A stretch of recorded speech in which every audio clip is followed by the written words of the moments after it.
Kalau lu mau di belakang nih.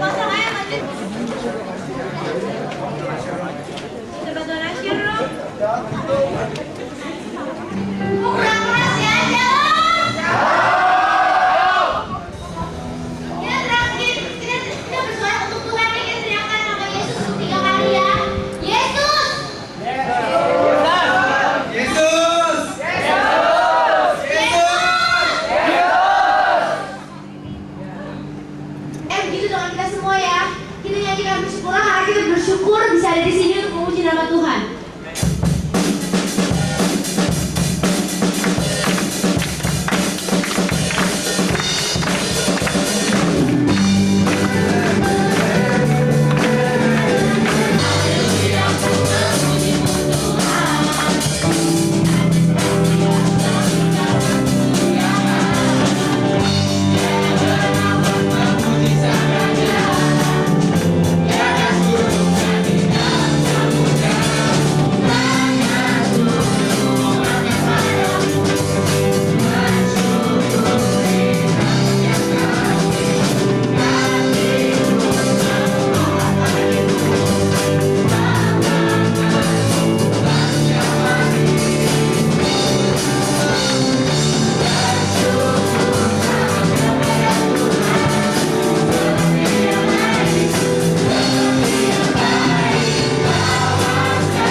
Oke, saya mau ajak kita sama-sama lomba sama-sama. Saya bilang jam, kalian loncat kan? Kita lomba sama-sama ya. Sama-sama ya. Jam. Jam. Jam. Jam. Jam. Jam. Jam. Jam. Jam. Jam. Jam. Jam. Jam. Jam. Jam. Jam. Jam. Jam. Akhirnya lagi kau percaya. Kenapa itu kekuatan masuk bagi kita, amin.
acara persembahan acara dari PD Kemurnian 2.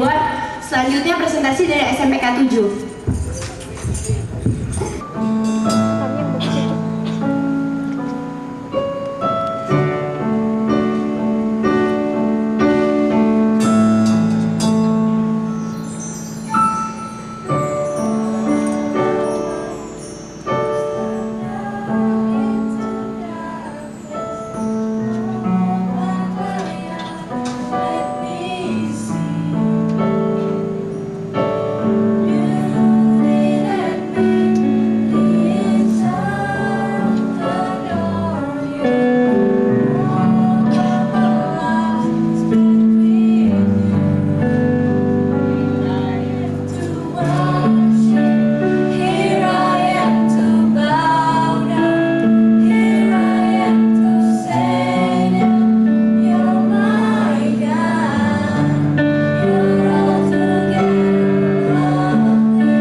Saya rasa menurut saya perlu untuk kita pelajari bersama-sama ya. Kita patut teladani.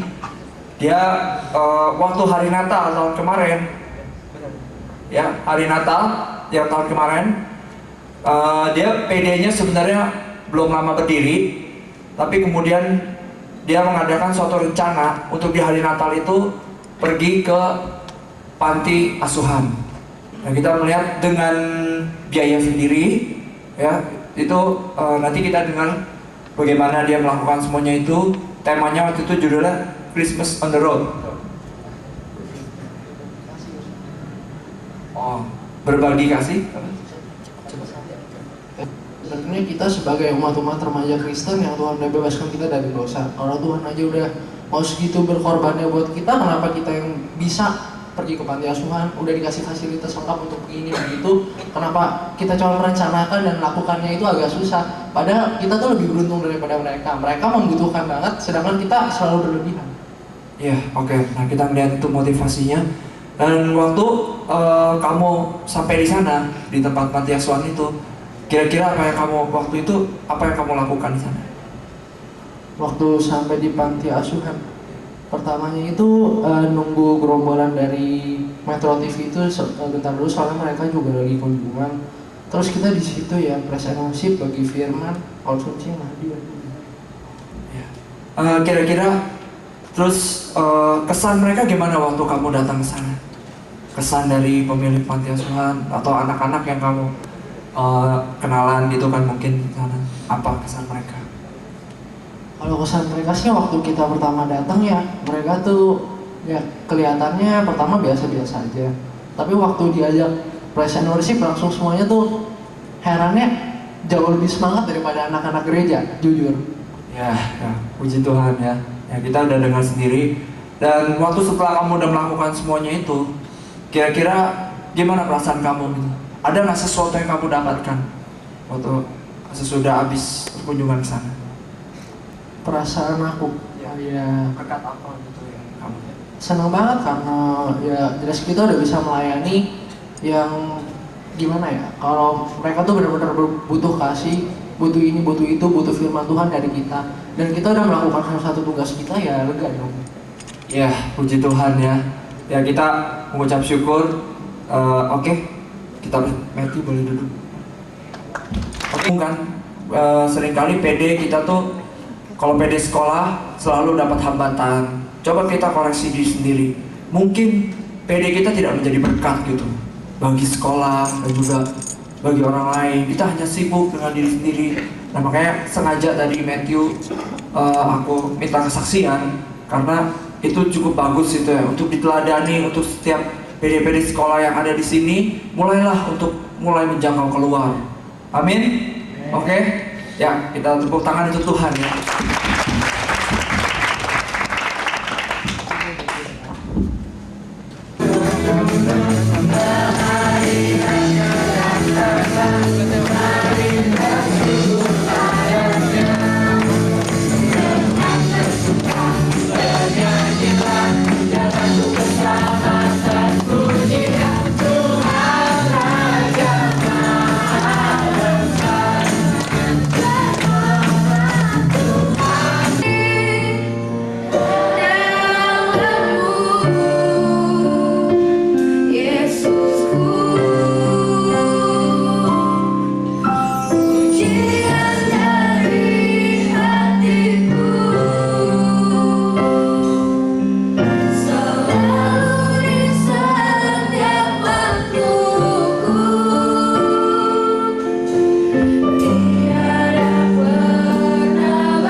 memimpin kami hari ini Bapa. Kami bersyukur bahwa Engkau mengajari kami pagi ini Tuhan. Kami bersyukur untuk berkat-Mu yang dahsyat Tuhan. Kami bersyukur untuk keselamatan-Mu Tuhan yang telah Kau anugerahkan kepada kami semua Bapa. Kami bersyukur bahwa Engkau telah memanggil dan memilih kami Tuhan dari sejak mulanya Bapa. Dan pagi ini Bapa, kami ingin mendengarkan suara-Mu Tuhan, mendengarkan hati-Mu Tuhan, melebihi dari apapun juga Bapa. Hari ini Bapa, kami ingin menanggalkan seluruh kesusahan kami Tuhan untuk mendengarkan Engkau Bapa. Dan hari ini kami percaya Tuhan Roh-Mu ada di tengah-tengah kami Tuhan. Mazmur 139 ayat 13-16. Sebab Engkaulah yang membentuk buah pinggangku, menenun aku dalam kandungan ibuku. Aku bersyukur kepadamu oleh karena kejadianku dahsyat dan ajaib. Ajaib apa yang Kau buat dan jiwaku benar-benar menyadarinya. Tulang-tulangku tidak terlindung bagimu ketika aku dijadikan di tempat yang tersembunyi, dan aku direkam di bagian-bagian bumi yang paling bawah. Matamu melihat selagi aku bakal anak, dan dalam kitab-Mu semuanya tertulis hari-hari yang akan dibentuk sebelum ada satupun daripadanya.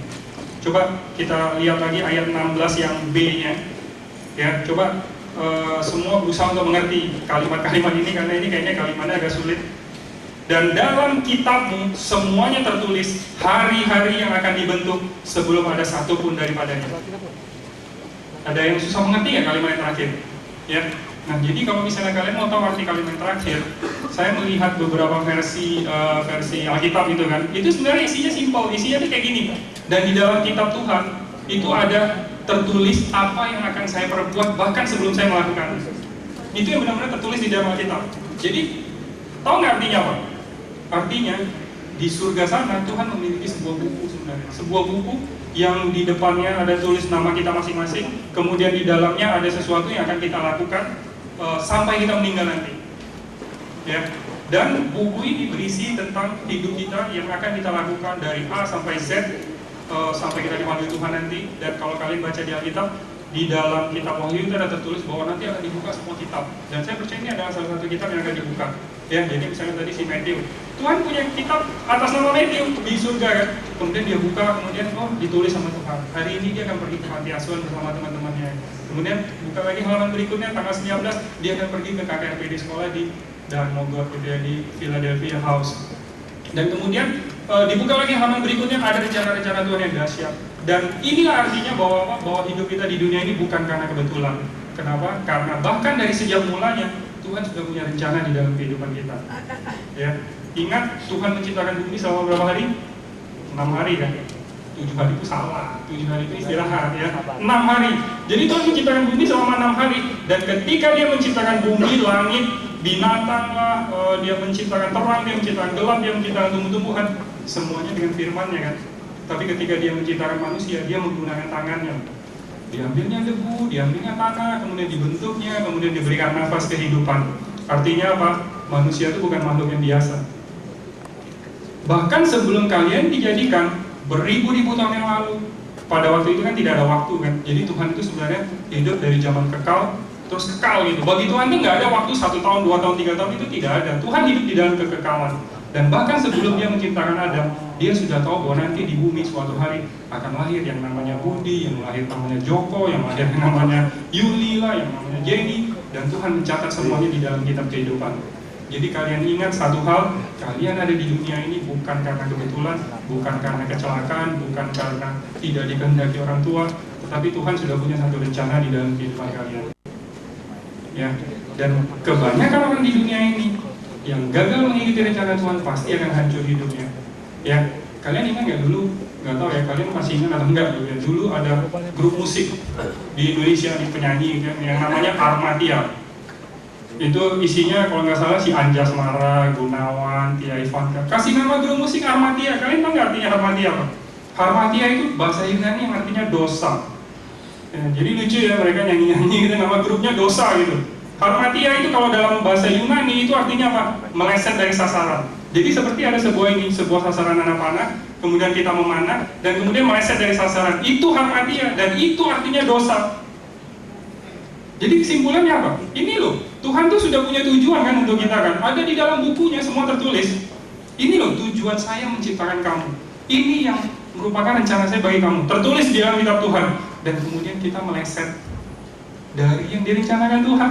kita pergi dengan kemauan kita sendiri, kita jalan dengan kemauan kita sendiri, kita hidup dengan kemauan kita sendiri. Itu meleset dari rencana Tuhan, dan itu yang disebut dengan dosa. Ya. Nah, yang ingin saya bicarakan, panggilan pertama bagi Tuhan di dalam kehidupan kita itu adalah panggilan keselamatan bagi diri kita sendiri. Ya, Tuhan memanggil kita untuk diselamatkan. Itu sudah jelas. Ada beberapa teologi yang bilang tidak semua orang itu ditakdirkan untuk diselamatkan, yang namanya teori predestinasi absolut. Jadi artinya apa? Artinya memang sudah ditentukan nih, si A ini akan diselamatkan, si B tidak, si C diselamatkan, si D tidak. Ya, tetapi itu tidak sesuai dengan Alkitab. Alkitab bilang, karena begitu besar kasih Allah akan dunia ini, sehingga Ia telah mengaruniakan anaknya tunggal, supaya semua orang yang percaya padanya memperoleh hidup yang kekal. Ya, jadi apa yang terjadi? Sebenarnya Tuhan memiliki rencana di dalam kehidupan kalian. Dan panggilan pertama Tuhan bagi kalian itu adalah untuk diselamatkan. Coba bayangkan, dahsyat ya. Tuhan itu ya jauh-jauh datang dari sorga. Kemudian apa? Kemudian yang dikatakan Alkitab adalah Dia menanggalkan seluruh kemuliaan, dan kemudian Dia datang ke bumi tujuannya untuk apa? Untuk kalian. Apa kalian kira Tuhan sudah itu apa? Butuh kalian, itu butuh kita itu? Sama sekali tidak. Tanpa ada manusia di bumi ini, Tuhan punya miliaran malaikat, mungkin triliunan malaikat yang menyembah Dia senantiasa. Tetapi Tuhan bela-belain datang dari surga, melepaskan seluruh kemuliaannya, disiksa, mati untuk mencari kita semua. Ya, saya punya satu teman namanya Siswoyo gitu ya. Kalau kalian ketemu orangnya tuh lucu gitu, orangnya gemuk gitu ya, terus hitam gitu, terus sangar gitu ya. Dan kemudian dia bilang, dia kemarin dia sudah bertobat, dia sudah terima Yesus. Dia cerita sama saya, dulu hidupnya tuh luar biasa premannya. Ya, jadi rambutnya tuh panjang sampai ke pundak. Lucu gitu, rambutnya panjang sampai ke pundak, terus hitam, terus gemuk gitu ya, terus kekar, terus sangar. Dia bilang sama saya dulu ya, katanya Wan, dia bilang gini, anak kecil kalau dilihat saya di kampungnya dulu di Pati gitu ya, di Jawa itu di Pati, kalau anak kecil lihat saya dari jarak 2 meter aja nangis. Tampangnya sangar, kalau kalian lihat masih ada sisa-sisa sangarnya gitu ya dari badannya. Nah, suatu hari dia menerima Yesus sebagai Tuhan dan Juru Selamat. Jadi dia potong rambutnya sampai pendek gitu ya. Sekarang kalau kalian ketemu dia itu sudah tidak kelihatan ada tampang sangarnya. Ya, kebaikan hatinya itu kalian bisa melihat dari matanya. Matanya itu berbeda. Itu yang dilakukan Tuhan.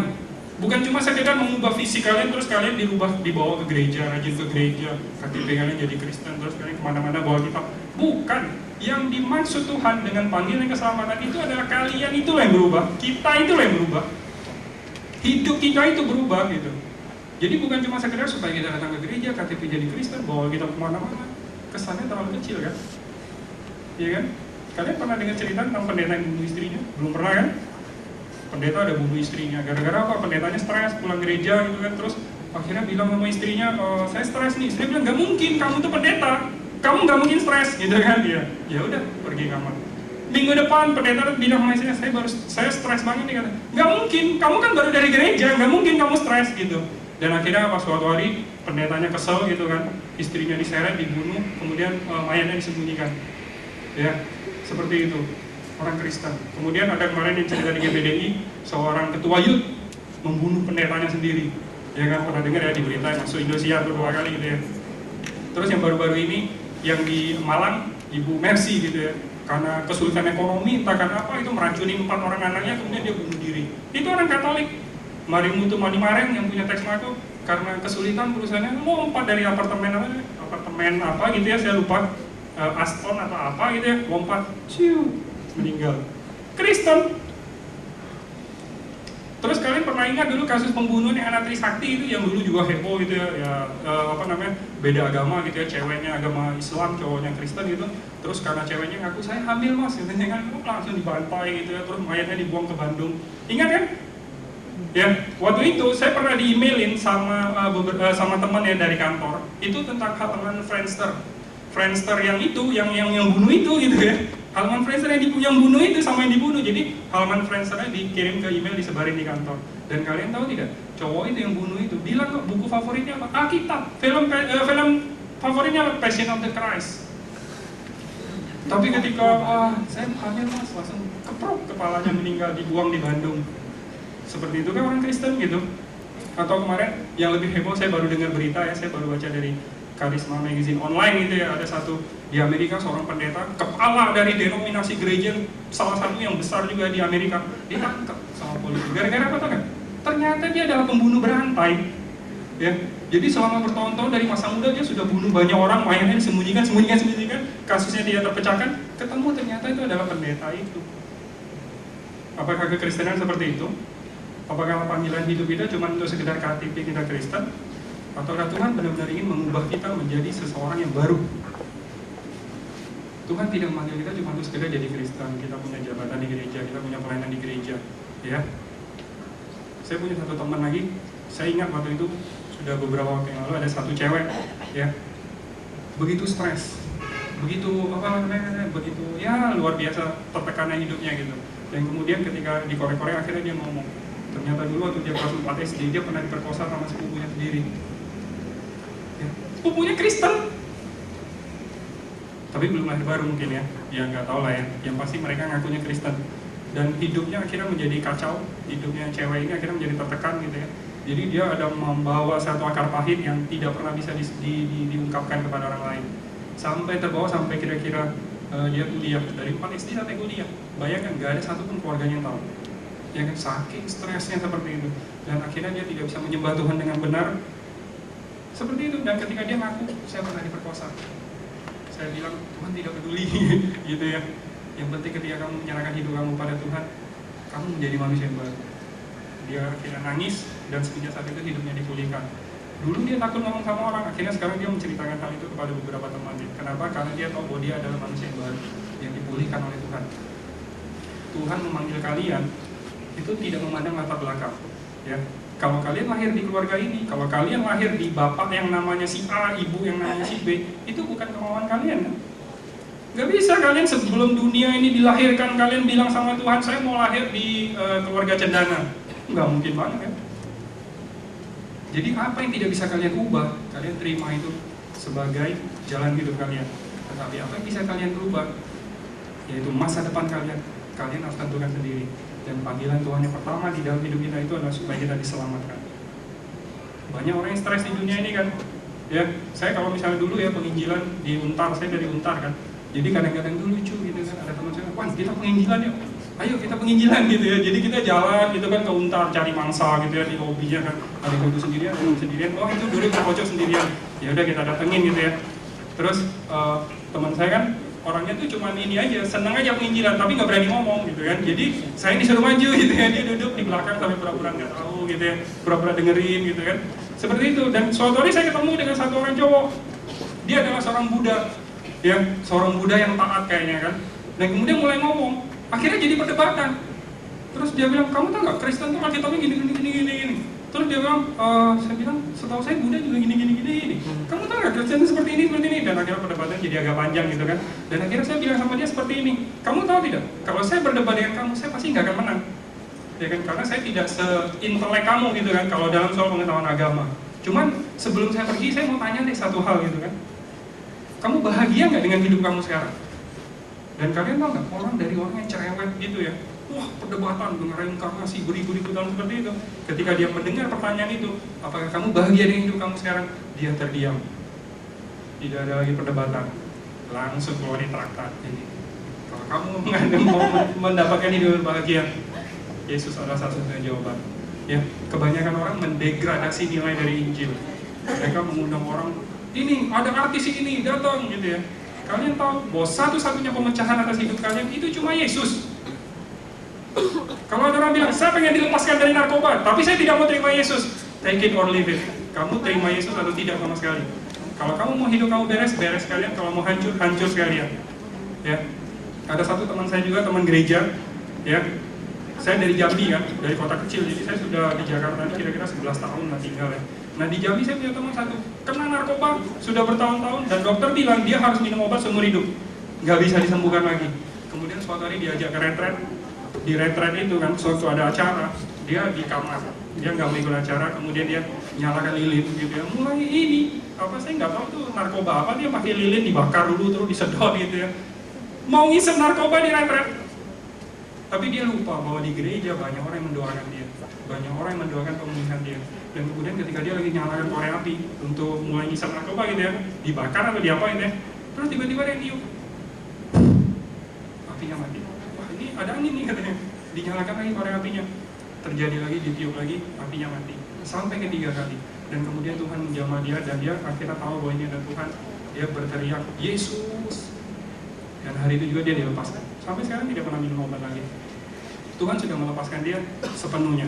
Dan kalian yang masih muda ini, yang punya masalah-masalah di dalam hidup kalian harus tahu bahwa satu-satunya jawaban itu adalah Yesus. Kalian harus balik lagi kepada panggilan Tuhan di dalam hidup kalian, yaitu keselamatan bagi diri kalian sendiri. Itu loh yang bisa bikin kita berubah. Bukan pelayanan gereja, bukan pemuritan, bukan baca Alkitab yang banyak, bukan itu semua. Itu adalah jalannya gitu ya. Tetapi yang pertama adalah kalian harus menerima roh yang baru itu di dalam hidup kalian.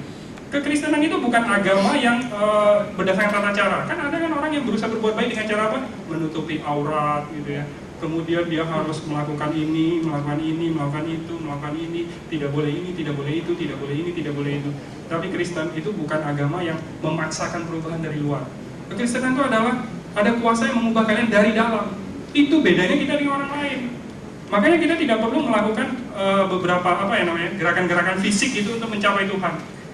Pernah nggak kalian dengar ada orang, kalau kalian mau menyembah Tuhan, kalian harus angkat tangan.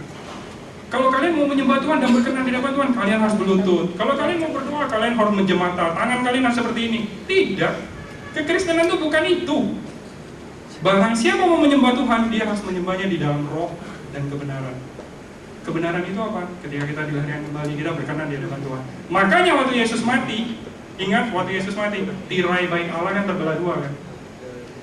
Di balik tirai itu ada hadirat Allah. Ya, di ruang Maha Kudus itu ada hadirat Allah. Ketika Yesus mati, tirai bait Allah itu terbelah dari atas sampai ke bawah. Yang artinya apa? Yang artinya setiap orang tuh boleh masuk ke dalam hadirat Tuhan, asalkan percaya kepada Yesus.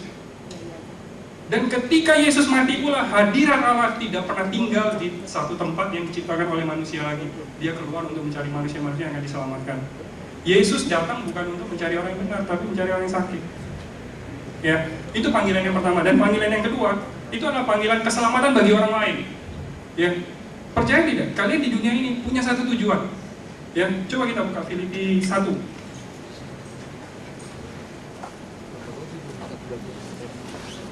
Kita buka Filipi 1.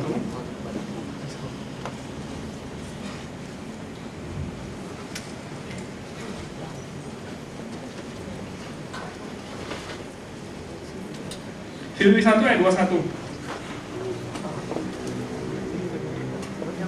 Filipi 1 ayat 21. Saya akan baca ya ayat 21 sampai 23. Karena bagiku hidup adalah Kristus dan mati adalah keuntungan. Ya, tolong resapin kalimatnya baik-baik. Ayat 22. Tetapi jika aku harus hidup di dunia ini, itu berarti bagiku bekerja memberi buah. Jadi mana yang harus kupilih? Aku tidak tahu. Ini ayat 23 ya. Aku didesak dari dua pihak. Aku ingin pergi dan dia bersama-sama dengan Kristus, itu memang jauh lebih baik, tetapi lebih perlu untuk tinggal di dunia ini karena kamu. Ngerti nggak ayat ini artinya apa? Kalian percaya nggak bahwa kematian itu adalah sebuah pilihan? Ada orang takdir Tuhan bahwa dia harus mati, tapi saya pribadi percaya dan kalian tidak harus ngikutin kepercayaan saya. Ini yang saya percaya pribadi bahwa kematian itu adalah sebuah pilihan. Apa buktinya kematian adalah sebuah pilihan? Contohnya Yesus. Menurut kalian siapa yang bunuh Yesus? Siapa yang bunuh Yesus? Orang Yahudi? Salah sekali. Tidak ada satu orang di dunia ini yang bisa bunuh Yesus. Mau tahu buktinya apa? Mau tahu buktinya apa? Ya, kalian ingat waktu Yesus disalib ada berapa ucapannya? Orang-orang membedakan jadi 7 ucapan salib. Ya, ada Yesus waktu dia bilang Bapa ampunilah mereka karena mereka tidak tahu yang mereka perbuat. Kemudian Yesus berkata kepada penjahat sebelah kirinya, pada hari ini juga kamu ada bersama-sama dengan aku di surga. Kemudian ketika dia melihat Yohanes, dia bilang, ibu ini anakmu, kemudian anakku ini ibumu gitu ya. Terus kemudian Yesus ada bilang, Bapa ampuni mereka karena mereka tidak tahu apa yang mereka perbuat. Kemudian Yesus bilang, aku haus. Kemudian dia bilang, sudah selesai. Dan kemudian yang kata-kata yang keenam adalah Eloi, Eloi lama sabatani ya. Tuhanku, Tuhanku, mengapa engkau meninggalkan aku? Dan kata-kata terakhirnya apa? Siapa yang tahu? Siapa yang tahu? Kalau tahu berarti pintar gitu ya, nggak ada hadiah sih. Nggak ada yang tahu. Kata-kata Yesus yang terakhir sebelum dia meninggal adalah, Tuhan, ke dalam tanganmu kuserahkan nyawa. Tidak ada yang bisa bunuh Yesus di dunia ini. Ya, dia tuh Tuhan ilahi. Ya, jadi dia tuh tidak ada sesuatu yang bisa membuat manusia itu bisa membunuh dia karena hukum Tuhan. Upah dosa adalah maut. Yesus itu tidak berdosa. Jadi Yesus mati kenapa? Karena dia menyerahkan nyawanya untuk Tuhan. Yesus bukan Yesus tuh loh yang memilih untuk mati. Buktinya yang lain lagi apa? Kalian ingat Stefanus? martir pertama yang dicatat di Kisah Para Rasul. Stefanus kan sudah bersaksi dengan dahsyat kan. Kemudian dia apa? Dia dibawa keluar, dilempari batu kan. Mati nggak Stefanus? Mati. Tapi sebelum mati dia ngomong apa? Tuhan, terimalah rohku. Stefanus menyerahkan dirinya, menyerahkan rohnya kepada Tuhan. Kematian itu adalah sebuah pilihan, karena Mazmur sendiri bilang dengan umur panjang akan kukenyangkan dia. Kalau belum kenyang silakan minta lagi, seperti Hizkia kan, dia meminta umurnya lebih panjang lagi dan Tuhan mengabulkannya. Kalian lihat Paulus tuh berapa kali disiksa kan? Dia ada tulis kan di kitabnya kan. Saya ini sudah disiksa 40 kurang 1 ya, 39 kali, berapa kali dicambuk, dilempari batu, hampir mati di sini, sampai orang sudah turunin dia dengan ini. Dulu katanya pernah sampai cerita, Paulus pernah dilempari batu ya, sampai dikira orang sudah mati. Kira orang pergi dia menyiksa dia. Ternyata dia masih hidup gitu ya.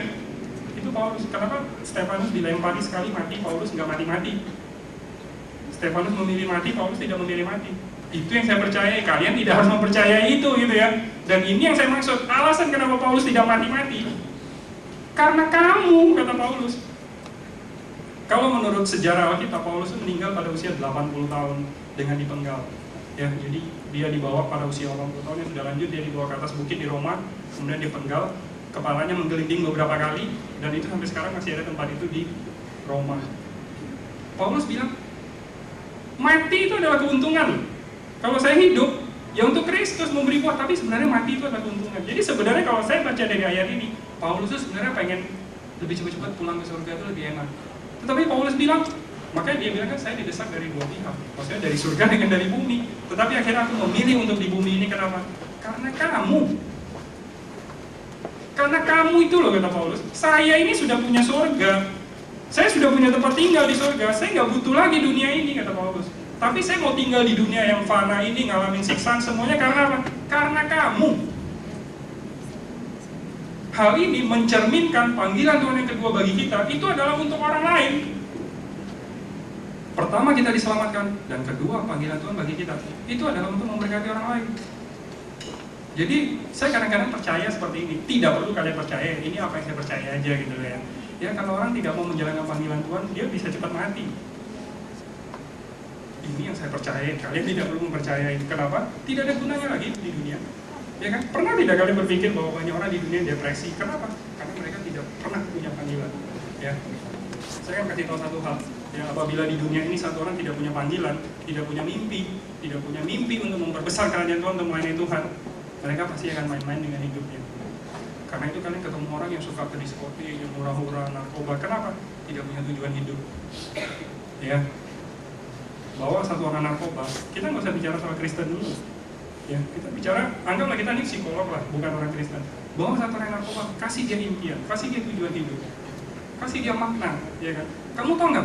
Kamu tuh bisa jadi insinyur, kamu bisa merit, ini ada cewek yang lagi nunggu kamu nih untuk merit sama kamu seperti ini. Dia akan berubah. Kenapa? Karena ada tujuan di dalam hidupnya.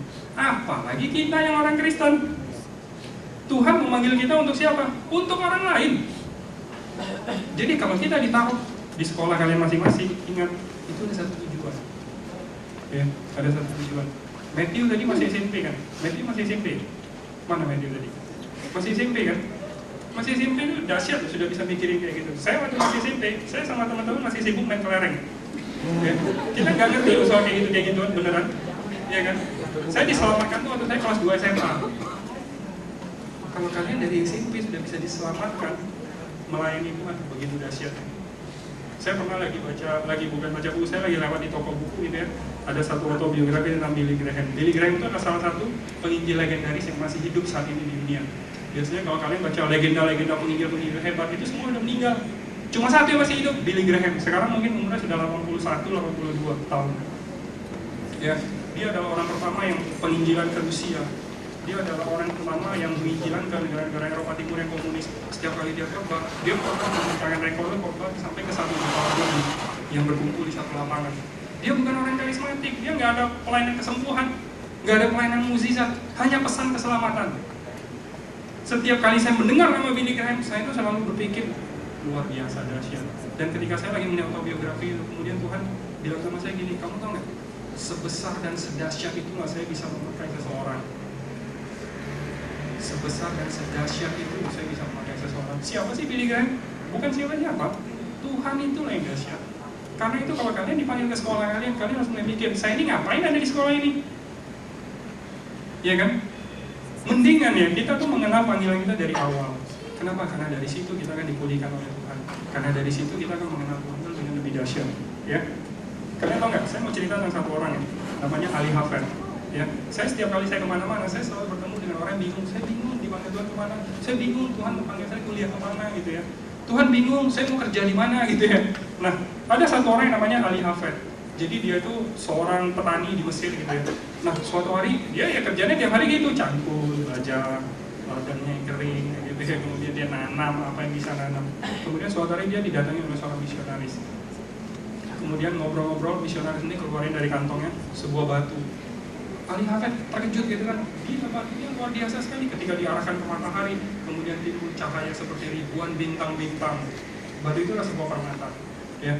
Kemudian Ali Hafed bertanya sama misionaris ini, kamu dapat di mana permata ini? Oh, saya nggak tahu sih, saya dapat dari orang lain kayak gini. Tapi katanya banyak sih di dunia ini. Bisa kan kalau orang mau cari bisa dapat. Kalian tahu nggak? Ketika melihat permata itu, misionaris itu pergi, hidup Ali Hafed berubah. Yang udah di pikirannya itu cuma permata.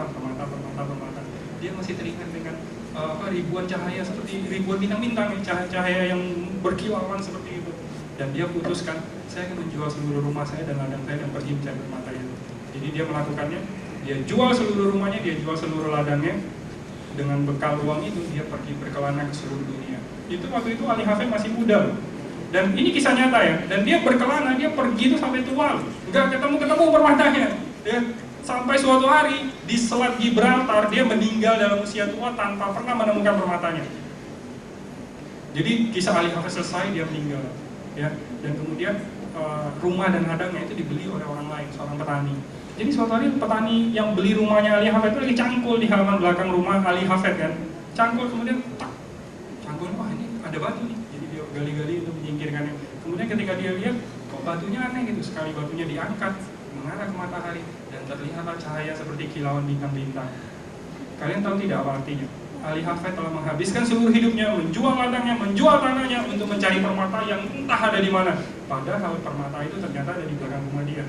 Dan belakang rumah dia itu sekarang akhirnya menjadi salah satu tambang permata kok. Ternyata di situ permata tuh banyak banget gitu ya. Dan Ali Hafed tidak menyadarinya. Tahu nggak artinya apa? Artinya begitu banyak orang Kristen di dunia ini mencari-cari panggilan Tuhan entah di mana. Saya kayaknya dipanggil ke sini. Saya kayaknya dipanggil ke situ. Padahal mungkin panggilan kalian ada di belakang rumah kalian sendiri, di gereja kalian sendiri, di sekolah kalian sendiri gitu. Gak usah pusing-pusing ya. Kalian ada di mana, layanin itu. Ya, ketika saya waktu SMA, saya kan diselamatkan waktu kelas 2 SMA. Ya, saya bertekad saya harus berbuat sesuatu bagi orang lain. Ketika saya diselamatkan, saya mengalami sesuatu yang luar biasa. Ya, saya merasa bahwa Tuhan panggil saya untuk orang lain. Dan akhirnya ketika saya tamat SMA, saya kira-kira berdoa untuk memimpin kira-kira 30 orang untuk menerima Yesus sebagai Tuhan dan Juru Selamat. Pada waktu saya tamat SMA. Ya, sewaktu saya masuk kuliah, saya memutuskan bahwa saya harus memenangkan jiwa. Kenapa? Karena Tuhan panggil saya untuk memenangkan jiwa. Gak enak ke surga sendirian. Ya kan? Masa nanti kalian ke surga cuma ada kalian sendirian, itu kan gak enak kan? Ya kan? Kalian pasti pengen ketemu ada orang tua kalian, ada adik kalian, ada teman-teman kalian, ada geng kalian. Ya kan? Dan ketika saya waktu kuliah, waktu penataran P4, ya kita mulai so akrab nih, kenalan. Padahal saya bukan orang yang so akrab kan, tapi ada duduk sebelah. Dulu kita tidak bisa basa-basi.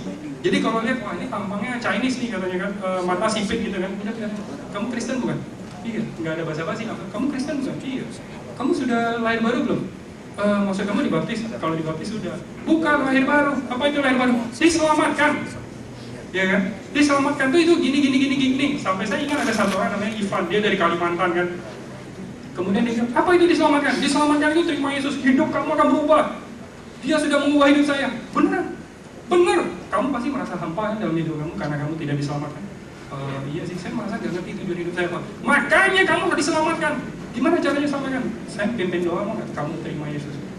Gini aja deh, kamu tulis di kertas doa terima Yesus gimana? Padahal orang Kristen. Ya, doa terima Yesus gimana kan? Nanti saya akan doa sendiri di rumah ya. Ya terserah dia gitu kan. Akhirnya saya ambil kertas, saya tulis aja doa terima Yesus seperti apa. Dia mau pulang, besoknya ketemu dia lagi. Gimana Ivan? Kamu sudah doakan itu belum? Sudah katanya. Saya merasakan dahsyat katanya kan. Saya merasa ada suatu perasaan yang baru yang ada di dalam hidup saya dan hidup saya berubah katanya. Dia Dia bilang seperti itu. Sebelumnya sih saya nggak pernah merasakan loh ada kayak perasaan kayak gini, kayaknya damai gitu. Kamu percaya nggak di susah-susahnya Tuhan ada juru selamat? Percaya, berarti kamu sudah diselamatkan. Seperti itu, sesimpel itu doang. Jadi waktu itu pernah lagi sekali lagi duduk di altar, di apa depan pintu kampus itu ya. Dia duduk, ada satu orang gemuk-gemuk gitu ya. Ini Chinese bukan ya? Saya nggak tahu ini Chinese atau bukan. Kalau bukan Chinese saya nggak berani nanya kamu Kristen atau bukan. Terlalu sensitif kan? Bukan, saya Islam. Kaget juga kan? Bingung kan nanti nggak bisa ngomong apa-apa. Akhirnya wah, ini Chinese. Tampangnya Hitachi, hitam tapi Cina kayaknya. Kemudian, kamu Kristen? Kamu Kristen? Dia bilang, iya saya Kristen. Kamu sudah lahir baru belum? Maksud kamu apa tuh lahir baru? Dibaptis? Bukan, terima Yesus. Kayaknya sih belum. Ya udah, kalau gitu terima Yesus sebagai Tuhan dan Juru Selamat. Nggak ada salahnya toh, kan kamu juga Kristen kan? Apa salahnya kamu ikut saya doa terima Yesus? Yang kita ngerti cuma itu kok. Ya. Dan akhirnya dari orang-orang yang menerima Yesus itu banyak sekarang jadi leader. Kalian tahu nggak teman-teman SMA saya sekarang, teman-teman sepelayanan saya yang ketika kita sama-sama menjangkau sekolah, itu nggak ada yang hidupnya rusak, nggak ada. Ya, teman-teman sepelayanan saya ada yang satu jadi wakil gembala di Betani, ya teman SMA, lumayan kan, bukan orang rusak kan, ya. Terus ada satu yang kerja di Pertamina, lumayan kan, susah loh masuk Pertamina sampai harus telanjang dulu loh untuk tes kesehatan, lolos dia, orang Chinese di Pertamina lolos. Kemudian ada satu lagi yang punya jabatan juga di Astra. Kemudian ada satu lagi yang kepala cabang pembantu Bank Niaga di Puri. Teman-teman sepelayanan. Terus ada satu lagi yang jadi direktur di salah satu perusahaan suku cadang terbesar di Solo. Itu loh orang Kristen. Ada satu lagi yang lugu-lugu ya, yang lucu banget, yang suka diketawain sama orang, yang kalau penginjilan nggak bisa ngomong. Jadi kalau kita waktu itu menggabung untuk penginjilan, karena dulu saya yang paling suka penginjilan kan. Jadi teman saya ini karena nggak bisa ngomong, pendiam, jadi dia tukang nyari mangsa aja. Itu ada waktu nggak pas pulang sekolah. Ya udah mau ngapain? Ya sebentar aja gitu kan. Jadi dia cuma tarik mangsanya, ketemu satu tempat saya datang penginjilan gitu ya. Jadi teman saya cuma narik seperti itu. Dia bilang, wah gimana nih, saya juga pengen penginjilan tapi saya nggak bisa ngomong. Tenang aja, Musa juga susah ngomong tapi dipakai untuk melakukan mujizat, ya kan? Jadi suatu hari kamu kan dipakai dengan dahsyat. Dan kalian tahu nggak? Beberapa tahun kemudian hari ini dia jadi apa? Pertama ya kalau soal karir dia oke. Dia kerja di salah satu dari 10 perusahaan terbesar di dunia, perusahaan Jepang. Namanya Itochu. Itu salah satu dari 10 perusahaan terbesar di dunia. Kemudian kalau soal kerohanian, sekarang dia adalah gembala dari satu gereja. Ya, jadi dia kuliah di Semarang. Gerejanya di Semarang mau bangun jemaat di Jakarta dan dia ditunjuk jadi gembala, jadi perintisnya. Sekarang leader sekali. Kalau saya ketemu dia, wah dia ceramah banyak banget gitu. Saya minta tunduk malu-malu. Iya, dahsyat dia. Seperti itu loh Tuhan bisa mengubah orang. Makanya dari sejak kalian masih kecil ya, bukan dari sejak kalian masih kecil, dari sejak kalian masih SMA, kalian harus menemukan panggilan kalian apa gitu. Ya, dahsyat. Orang yang punya panggilan itu akan mengalahkan dunia. Semua orang punya masalah, tapi saya masalahnya besar. Orang tua saya bercerai, ya kan? Terus saya pernah, orang tua saya penjudi, orang tua saya pemabuk, saya suka dipukulin sama bapak saya. Gimana bisa saya menjadi seorang pejuang? Ingat, ya satu hal yang harusnya menghibur kalian. Kalian mungkin ngalamin badai. Kita semua akan punya masalah. Kita pasti akan mengalami badai. Tapi yang namanya badai itu pasti akan berlalu, ya kan? Apakah kita akan terus tinggal di dalam badai, ataukah kita akan terus berjuang dan maju?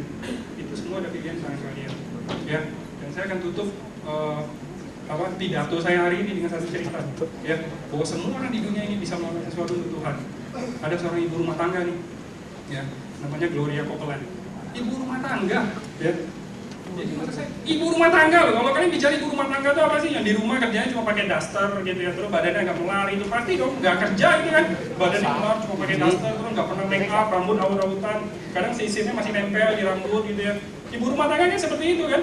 Nah, suatu hari Gloria Copeland ini merasa bahwa saya ini sia-sia kalau cuma hidup sebagai hidup ibu rumah tangga. Kenapa? Karena saya tahu Tuhan mau pakai saya.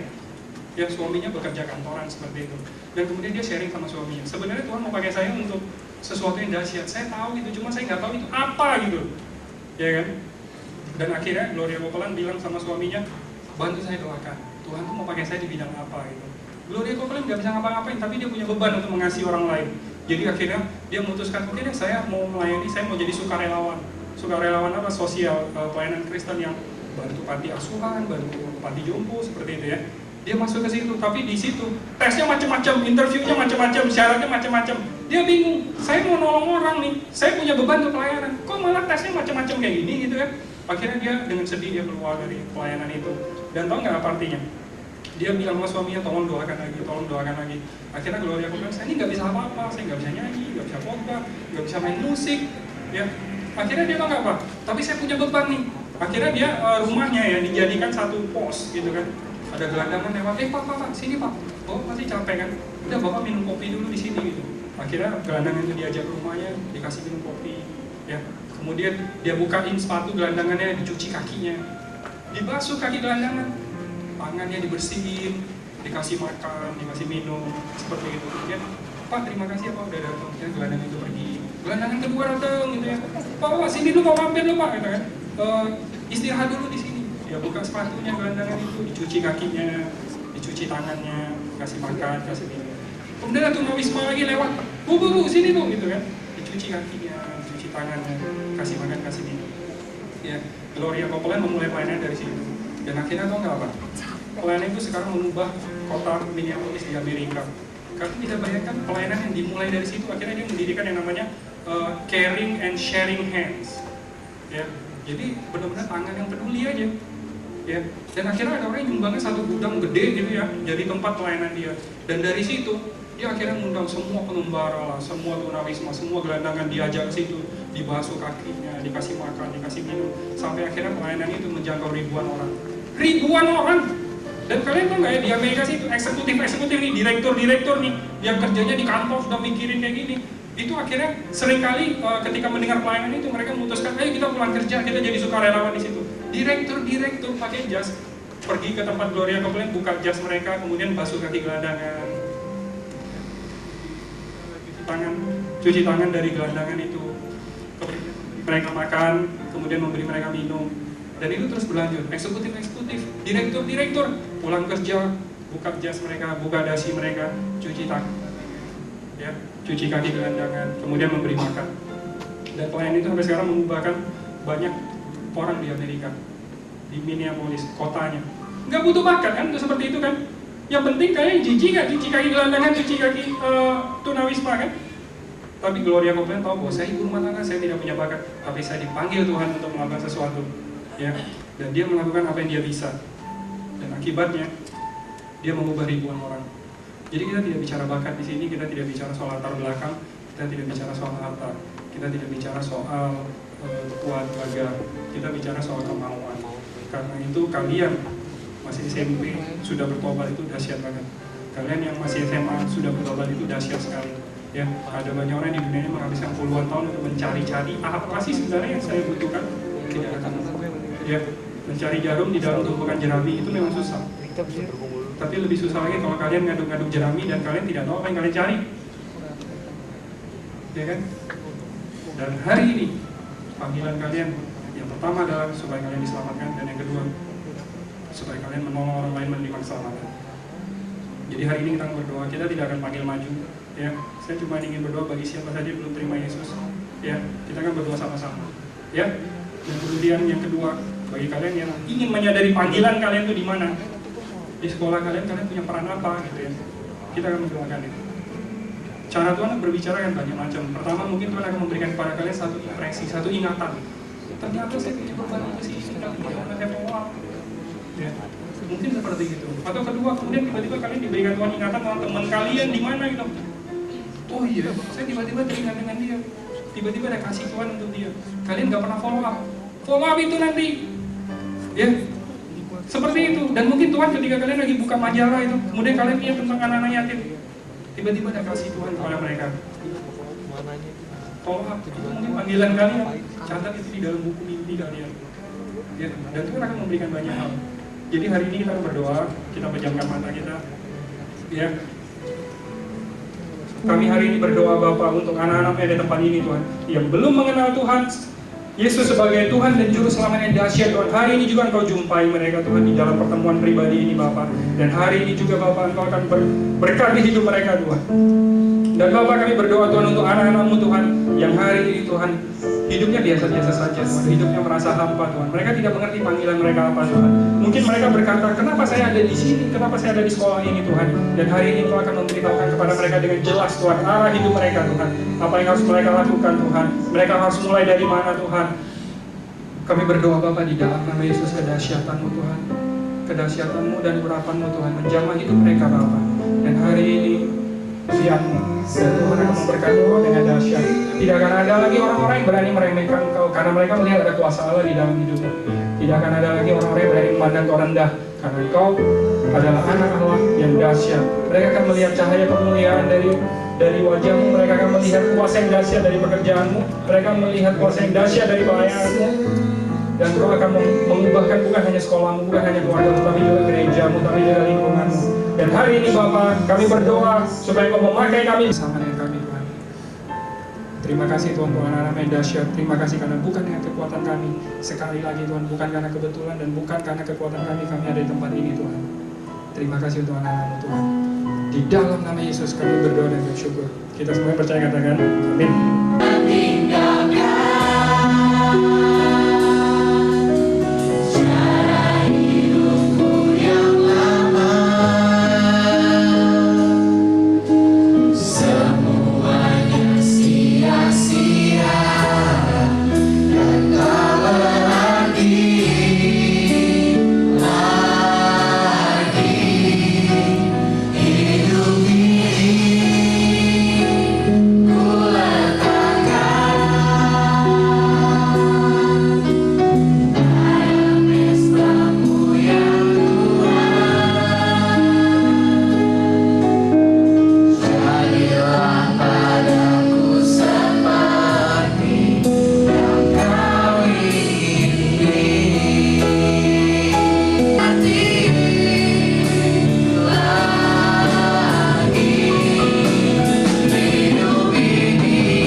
Biarlah kita semua senantiasa mengingat apa yang menjadi panggilan kita di dalam kehidupan kita. Seperti yang dikatakan tadi, bahwa kita akan hidup, akan main-main dengan hidup kita. Oke, dan saat hari ini kita akan mulai memasuki United Prayer ya. Saya mengundang bagi semua para leader untuk maju di depan sini.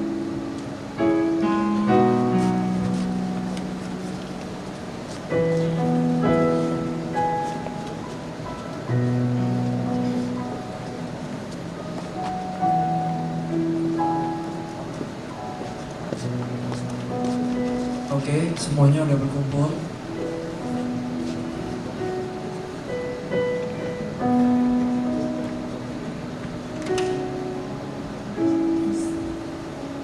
Kita akan nyanyikan lagu Jadikan Kami Satu ya.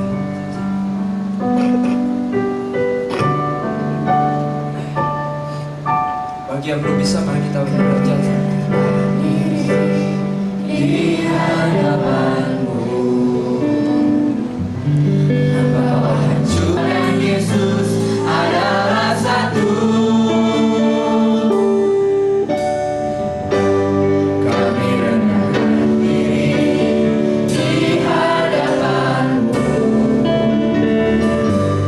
Engkau hancur hati saat berseru.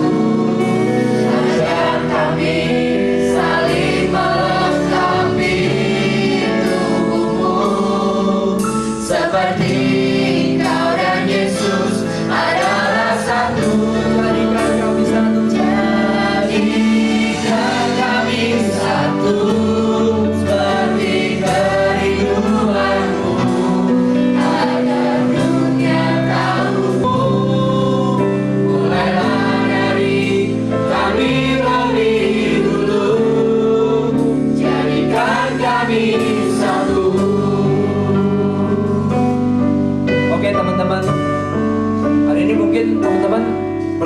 siapa nih orang-orang di depan ini gitu. Mau ngapain sih mereka? Apa mau mejeng gitu? Bukan teman-teman. Ini mereka semua adalah para leader ya. Mereka inilah student for revival itu. Dan saat hari ini seperti teman-teman lihat, mereka di depan bersama-sama. Mereka menyatakan bahwa mereka satu di dalam Tuhan. Saya ingin kita merenungkan satu hal ya. Tahun 1999, saya ingat sekali banyak hamba-hamba Tuhan menggembar-gemborkan bahwa akan terjadi tuaian besar. Tapi ternyata setelah tahun 99 lewat, yang namanya tuaian besar itu tidak pernah ada. Memasuki tahun 2000, begitu gencarnya berita-berita transformasi. Banyak negara-negara sudah mengalami transformasi, kecuali Indonesia. Dan juga untuk tahun 2005, saya masih ingat, gereja-gereja mengklaim bahwa tahun 2005 penduduk Indonesia 50% akan menjadi orang Kristen. Tapi 2005 berlalu, 2006 berlalu, boro-boro 50%. 30%-nya pun sampai hari ini tidak ada. Dan sekarang menjadi pertanyaan besar, kenapa? Kenapa bisa seperti itu? Saya ingin beritahukan kepada kalian, salah satu penyebabnya adalah ada gereja-gereja belum mau bersatu. Satu sama lain masih belum bersatu. Dan hari ini kita melihat di mana-mana seringkali terjadi konflik antara gereja satu dengan gereja yang lain. Saya pernah bertemu dengan seorang guru agama. Dia mengatakan bahwa tidak mungkin untuk gereja itu bisa bersatu.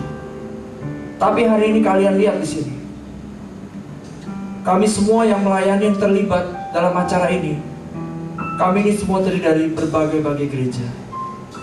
Tapi hari ini seperti kalian lihat, kami bersatu, kami melayani, dan itu ternyata bisa. Dan itu ternyata bisa. Tinggal tergantung bagaimana, apakah gereja mau merendahkan hatinya. Dan salah satu visi daripada SAR adalah bersatu untuk memenangkan jiwa bagi kerajaan Allah. Kalau hari ini kami di sini berkumpul yang melayani, kami bersatu dari berbagai denominasi. Kami punya satu tujuan, yaitu memenangkan jiwa bagi kerajaan Allah. Saya beritahukan suatu kebenaran, tuaian besar tidak akan pernah terjadi sebelum gereja-gereja di Indonesia bersatu. Mari saat hari ini, mulai dari di tempat ini, kita mulai tanggalkan segala kesombongan kita. Mari kita bangkit berdiri semuanya.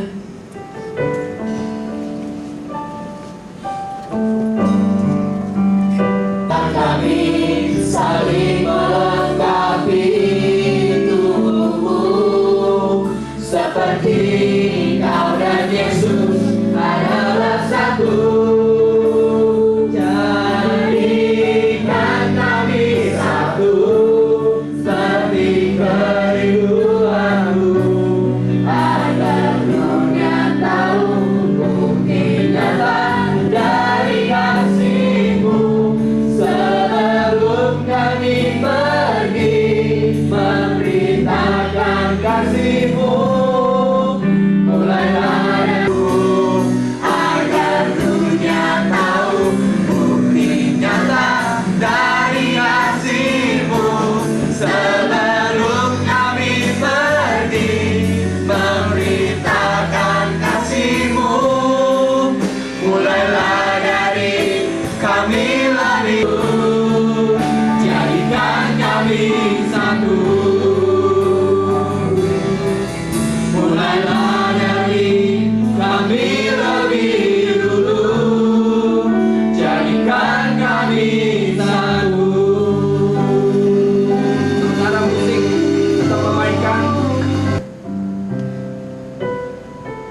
Tapi doa seperti itu tidak akan pernah dijawab kalau gereja tidak menjawab Tuhan dulu. Tuhan meminta supaya kita semua menjadi satu seperti Dia dan Bapa adalah satu. Itu adalah impian Tuhan bagi setiap gerejanya menjelang kedatangan yang kedua kali. Dan saat hari ini biar kita mulai menyadari, mari kita sama-sama bergandengan tangan dan juga saling bahu-membahu di dalam pelayanan kita. Kalau kita ingin melihat tuaian besar terjadi atas Indonesia, maka harus mulai dari yang satu ini dulu. Kalau kita melihat film-film transformasi di negara-negara di mana transformasi terjadi, adalah di kota-kota di mana gereja-gereja di tempat itu telah bersatu. Kami hadir di tempat ini Tuhan. Kami sadar Tuhan bahwa kami harus bersatu Tuhan. Kami mau bersatu seperti apa yang Kau inginkan ya Tuhan, bagi setiap gerejamu ya Bapa. Dan saat hari ini Tuhan, kami mohonkan kepadamu Tuhan, biarlah ikat kami dalam tali kasih Kristus. Dan juga kami mau menanggalkan segala kesombongan kami Tuhan. Semua itu di dalam nama Tuhan Yesus Kristus. Semua itu tidak ada artinya. Dan juga segala roh-roh pemecah di kalangan gereja-gereja Tuhan di Indonesia khususnya, di dalam nama Tuhan Yesus Kristus, kami patahkan, kami hancurkan Tuhan. Terima kasih Bapa. Mari saat hari ini Tuhan Engkau melawat gerejamu Tuhan di Indonesia Bapa. Kami rindu juga Tuhan Indonesia. Kayaknya belum semuanya nih. Belum panas ya? Kedinginan nih AC-nya ya? Oke, sekali lagi shalom anak muda. Perkenalkan bandnya kita. Personilnya kebanyakan dari GB Ketapang Utara. Terus kita ini memperkenalkan diri kita sebagai satu band namanya Shine Band. Kenapa sih? Karena kita pengen bandnya kita bersinar gitu di tengah-tengah kegelapan dunia. Kalau di luar sana banyak band-band menyanyikan lagu dunia, lagu-lagu sekuler, tapi kita berkomitmen untuk kita nyanyikan lagu-lagu rohani yang akan membangkitkan generasi-generasi muda. Amin.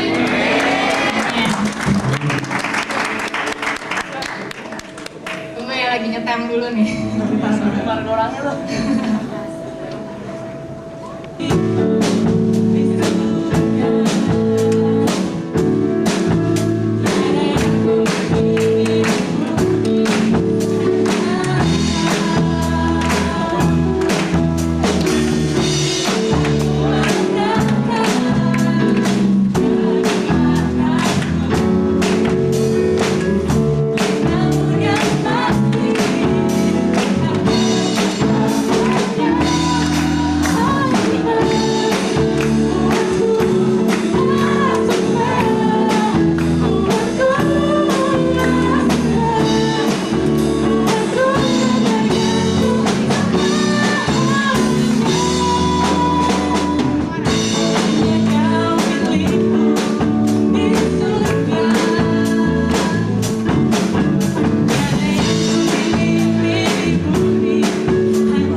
kenalin diri dulu. Gak enak katanya kalau orang nggak kenal maka nggak sayang gitu ya. Lebih enak nanti kalau pas ketemu tadi yang seperti Wela bilang, kalau ketemu di jalan kalau udah kenal kan enak ya, hai apa kabar gitu. Nah saya mau perkenalin mulai dari diri saya dulu. Saya vokalis, nama saya Jenny. Kemudian keyboard Julius. Kemudian yang di ujung sana pemain drummer kita yang ganteng, ya. Gue ada yang mau muntah tuh. Drummer kita Joshua. Terus kemudian basis kita Willy. Dan yang terakhir gitaris kita Ivan. Ivan ini rada-rada pemalu kayaknya. Oke. Lagu kedua bakal lagu yang dahsyat banget. Kalau duduk doang kayaknya nggak enak. Yuk, pakai berdiri semua yuk. Oke. Dari utara ke selatan, bagaimana bagi Allah. Dari barat sampai ke timur, nama Yesus disanjung tinggi. Dari pulau-pulau, lembah-lembah, gunung-gunung yang tinggi, kemuliaan disaksikan.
kasih untuk semua panitia yang udah mengizinkan kita sehingga kita diberikan kehormatan untuk boleh melayani di tempat ini. Saya kembalikan kepada Auli. Kami dari SAR juga ingin berterima kasih kepada semua dari PD-PD sekolah yang terlibat, yaitu mulai dari Pelita 2, Kemurnian 2, Yadika 2, Rasa Sayang, dan juga dari SMPK 7, SMPK 4, SMAK 4, maksud saya, SMAK 1, dan juga dari SMP Profi ya, dan SMA Profi. Kami dari SAR mengucapkan terima kasih banyak untuk kerjasama kalian semuanya yang sudah turut mendukung dalam acara ini, dan juga kepada semua teman-teman yang lain yang terlibat dalam acara ini yang turut mendukung ya nggak bisa kami sebutkan namanya di sini. Terima kasih semuanya untuk segala sesuatu yang telah membuat acara KKN ini bisa terselenggarakan dengan baik. Dan yang kedua, saya akan membacakan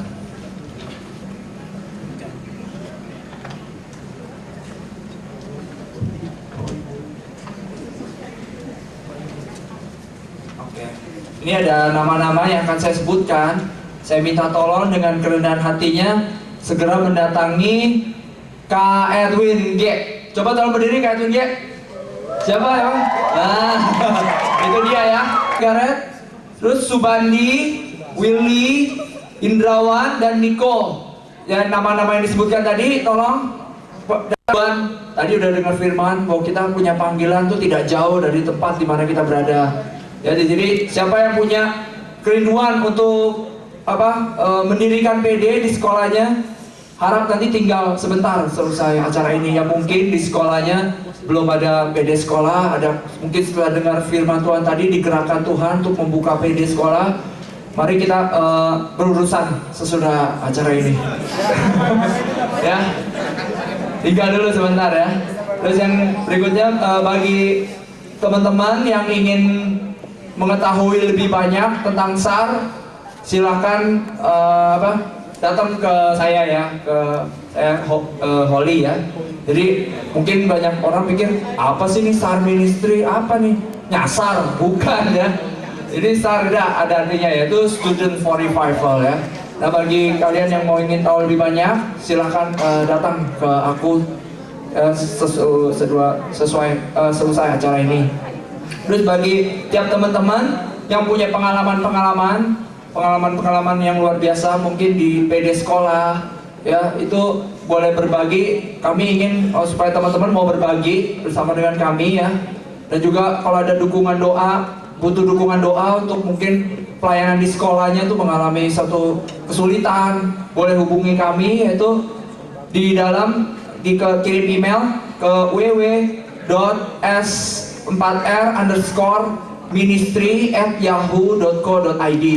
Dan kami siap melayani bagi setiap teman-teman yang punya kesaksian-kesaksian bagus mengenai pelayanan di sekolah, dan juga mungkin ada yang mau konsultasi mengenai PD sekolah, silakan kirimkan email ke tempat kami ya, yang tadi disebutkan. Dan juga selesai acara ini setiap peserta akan diberikan PIN ya, jangan lupa. Ini yang dijanjiin ya, nanti akan dapat PIN.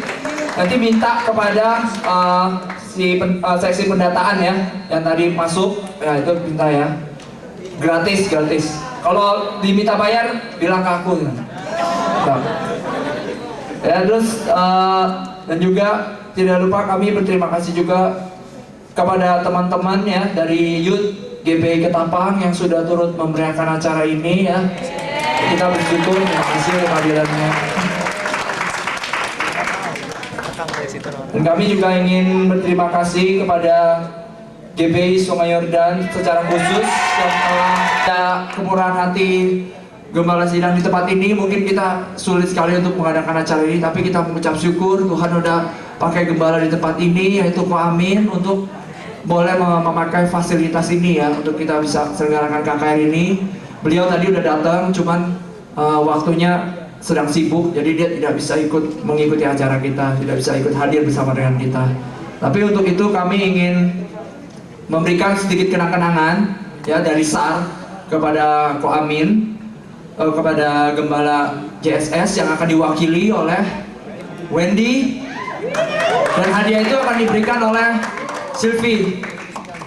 Oke, mewakili Ko Amin, kami dari SAR ngucapin thank you banget, udah baik hati. Oke, berikan oleh Sylvie.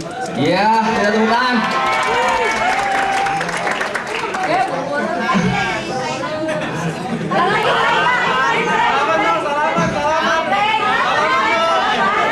Ya, oke, thank you. Bapak, saat hari ini Tuhan, kami berdoa Tuhan, kami bersama-sama Tuhan, sebagai youth Tuhan, sebagai kaum muda Kristen ya Tuhan, yang sudah Kau tempatkan di Indonesia Tuhan. Bapak, saat hari ini kami datang kepadamu merendahkan diri Tuhan, dan kami mau membawakan bangsa kami Indonesia ini Tuhan ke dalam tangan-Mu ya Tuhan. Dan Bapak, Kau tahu Tuhan apa yang sedang dialami oleh bangsa ini Tuhan. Hari demi hari Tuhan, kami lihat bencana tidak ada henti Tuhan menimpa negeri ini Tuhan. Tapi saat ini kami sebagai anak-anak-Mu, kami mau memohonkan kepadamu ya Tuhan, biarlah bangsa ini Tuhan boleh diberikan kekuatan Tuhan dalam melewati semua bencana ini Tuhan. Dan mari Tuhan, biarlah curahkan roh pertobatan atas negeri kami Tuhan. Curahkan roh pertobatan Tuhan. Dan juga untuk kalangan pejabat Tuhan, kepada Presiden, Wakil Presiden, para menteri, dan juga seluruh pejabat-pejabat Tuhan. Bapak, saat ini kami berdoa Tuhan, biarlah Kau curahkan roh pertobatan Tuhan. Biar roh takut akan Engkau ada pada mereka ya Bapak. Dan mari Tuhan, Engkau boleh melawat Tuhan negeri kami Tuhan, Indonesia ini Tuhan, sehingga revival boleh terjadi atas negeri ini ya Tuhan. Dan mari ya Bapak, Engkau yang sendiri Tuhan, Kau turut campur tangan Bapak. Engkaulah Allah damai sejahtera. Biar Kau yang curahkan damai sejahtera atas negeri ini ya Tuhan. Dan kami rindu Tuhan, nama Yesus ditinggikan di atas Indonesia ini Tuhan. Terima kasih Tuhan, dan biarlah kerajaan-Mu boleh datang atas negeri kami di Indonesia ini Tuhan. Terima kasih Bapak, kami serahkan Tuhan negeri kami ini ke dalam tangan-Mu Tuhan. Di dalam nama Tuhan Yesus Kristus, saya minta untuk Ko Iwan tutup kita dalam doa.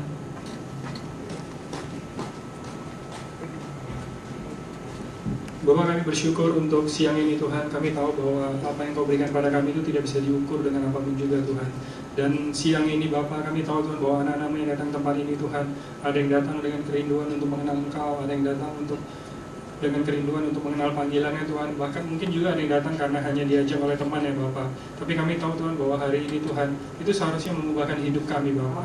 Dan hari ini Tuhan, kami tahu Tuhan bahwa Engkau punya satu hal yang lebih besar lagi Tuhan, yang ingin Kau berikan pada kami Tuhan, yaitu panggilan yang mulia itu Tuhan.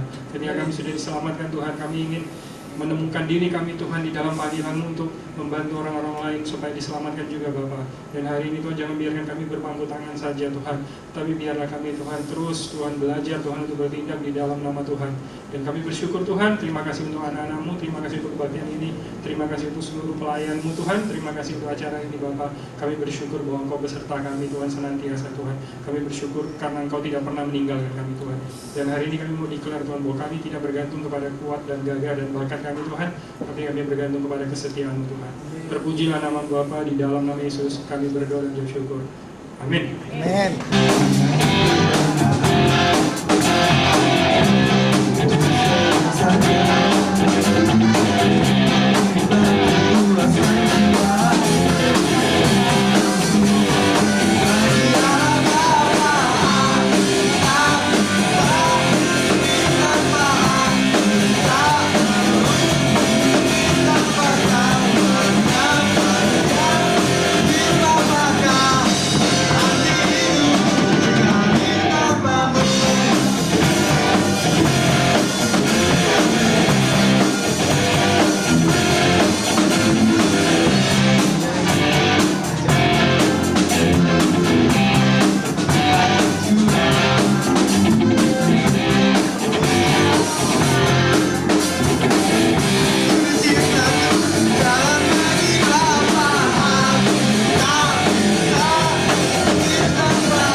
mau drum ya.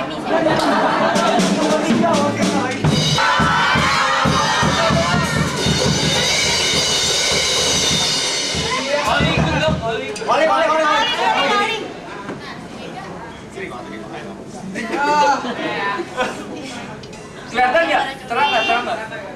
1, 2, 3. Ya, Lagi.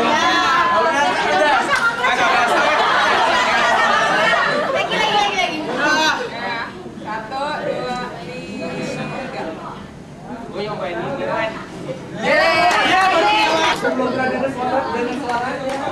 Shine like stars. Jam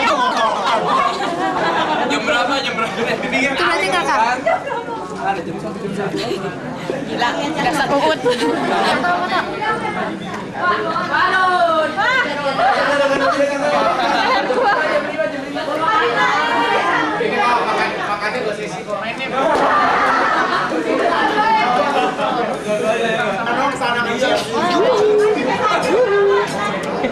Iseng tau gak sih daftar lagi lagi deh. Kenny udah pulang duluan.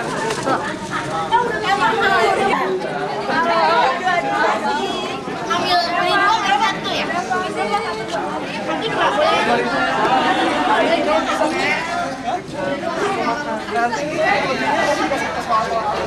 Oh, ya udah nanti gua keluar.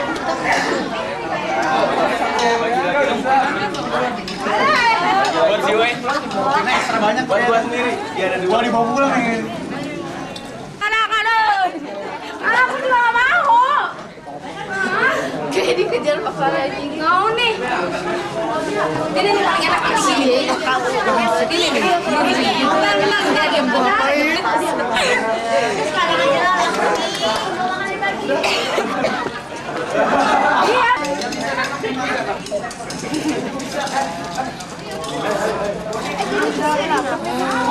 Halo, pacarnya Uut. Uut center Uut. Center Uut aja. Shine like stars, pacarnya Uut. We will shine like stars above.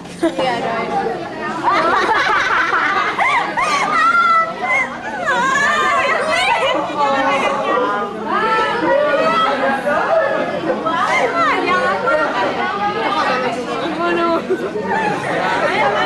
Jangan geli.